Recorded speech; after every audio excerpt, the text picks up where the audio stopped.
My dog, Max, barks at the wall every day. He's a 4-year-old border collie who has been with me since he was a puppy. I adopted him after ending a long-term relationship, feeling lonely and in need of some company in my now empty home. I had heard about their intelligence, but Max truly surprised me. He learned my wake-up time, and once, during a severe peanut allergy episode, managed to press the emergency button on the phone. In a way, I owe my life to this little canine, which is why I became very concerned about what's been happening. 2 weeks ago, as I was getting ready for bed, I noticed Max standing and staring at one of the walls at the end of the hallway, near the master bedroom. I thought maybe it was a bug or something of the sort. He stayed like that for a good few minutes, and when I called him, he ran to the bed. Yes, we sleep together. I assumed my initial thoughts were correct and dismissed any further speculation, at least until the same time the next day. It was 10 p.m. and there was Max, ears perked up, looking at the wall. "Hey, buddy, come here," I calmly said, patting the bed, calling him. However, this time he started barking. It wasn't the excited bark when he sees something interesting or the bark at a passing stranger. It was something more primal, anxious, as if he were nervous about something behind the concrete layer. He stayed like that for about 2 hours until I finally managed to calm him down. This time, while petting his neck, I began to think about what it could be. The neighbor's house isn't attached to ours, and we live in a townhouse, so there are no other floors or apartments nearby. The next day, I decided to check the backyard, the outside of the wall he was barking at. Looking there, nothing seemed out of place, just the solid wall with its coating and the gutter drainage pipe. Perhaps it was a rat in the pipe? I bought rat poison and placed it in the tubing, making sure to keep Max away from it. However, for the next 3 days or so, nothing changed. I asked some neighbors if they had been dealing with pests lately, but the answer was always no. I decided to take Max to the vet to ensure everything was okay. Maybe it was a health issue. When we arrived, the doctor said he was in perfect health, and indeed, outside of those specific hours and away from the wall, Max was just like any other dog. I insisted a bit, telling the vet all about my failed guesses, and he suggested recording Max's barks to get a better understanding. Perhaps the intensity and frequency of the barks could provide some clues. When I got home, a few minutes before the usual time, I set up the recorder to capture the sounds.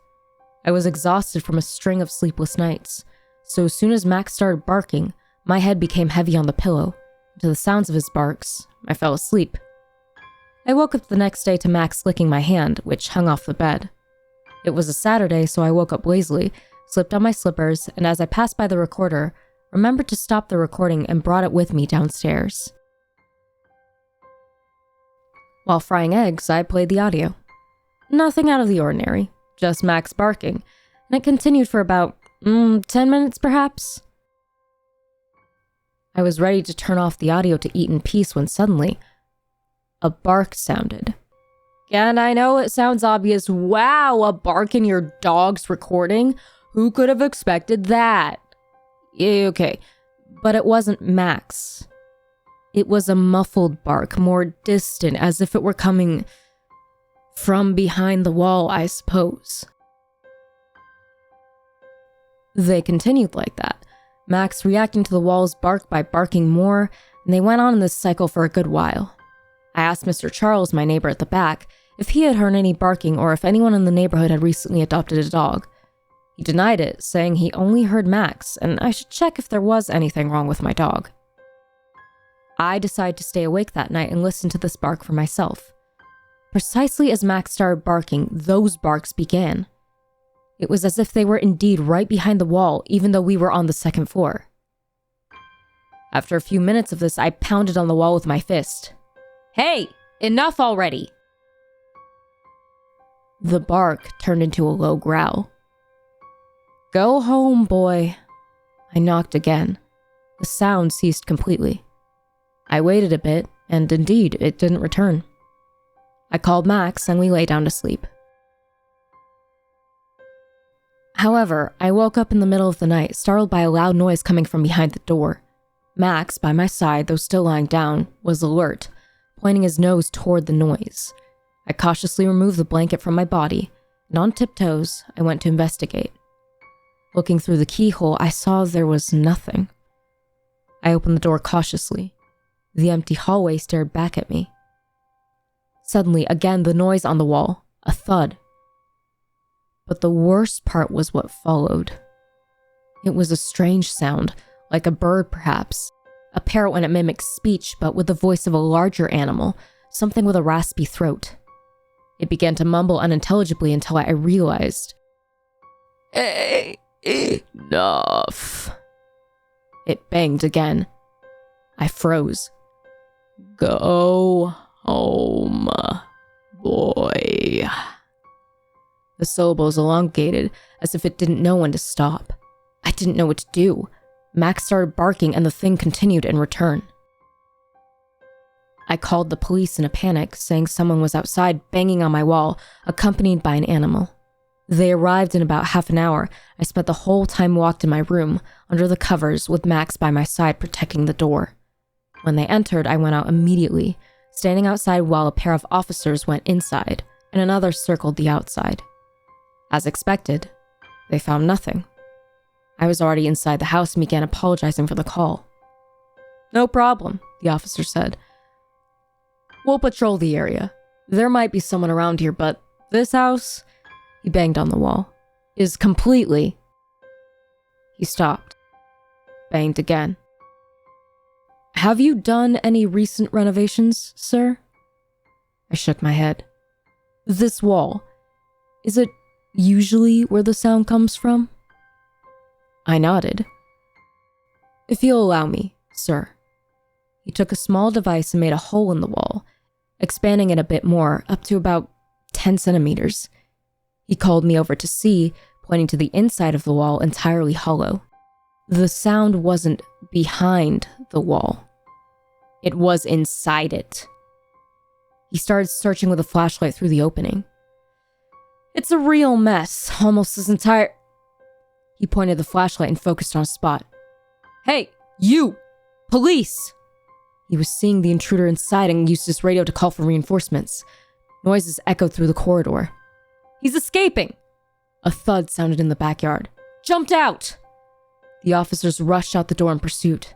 I could still see, in the distance, a vaguely human-shaped, thin shadow running.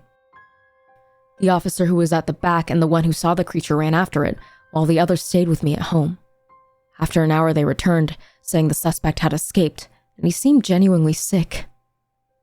He was weird, pale, very thin, probably frogging, living rough for a while. We'll keep an eye out now. They bid farewell, saying they would be on standby in the neighborhood, in case the strange intruder decided to return. Everything had been left behind, until today, during the night when I was finally falling asleep, and my front doorbell rang. I got up and stood in the hallway, waiting for a second ring. Police! The voice of the officer who had attended to me before sounded. I'm coming, I thought, wondering what it could be. Maybe they finally caught the lunatic? As I descended the stairs, Max was already at the door, standing, staring. Boy? I asked. Then he started barking, and the voice outside now echoed. Hey! A bang. Boy. Its disguise unraveled. The horrifying voice, creeping with each syllable, made my spine shiver. Hey. It banged once more. I was about to call the police again when I decided to do something. Look. I wanted to know who was out there, who took away my peace, or what of him was left. I cautiously approached the peephole, instantly regretting it. There it was, an almost human figure. Almost. As my eyes adjusted, I could see more details, and by God, I almost vomited. Its skin wasn't its own. It wore skin on top, the face of the officer. Folds formed where there was excess, and the texture stretched where it lacked, as if it were trying to adjust the suit to its body. Some parts were missing, especially in the chest where a trail of blood descended to the feet. I put my hand over my mouth to prevent a scream followed by a vomit fountain. I called the police again. I don't know if they'll believe me. I don't know if they'll arrive before it does, so I'm leaving this note on my computer. If you are the police, please help. If you are a neighbor or a friend and found this, don't trust me. He must have taken my skin. I just hope it all ends well. For both me and Max.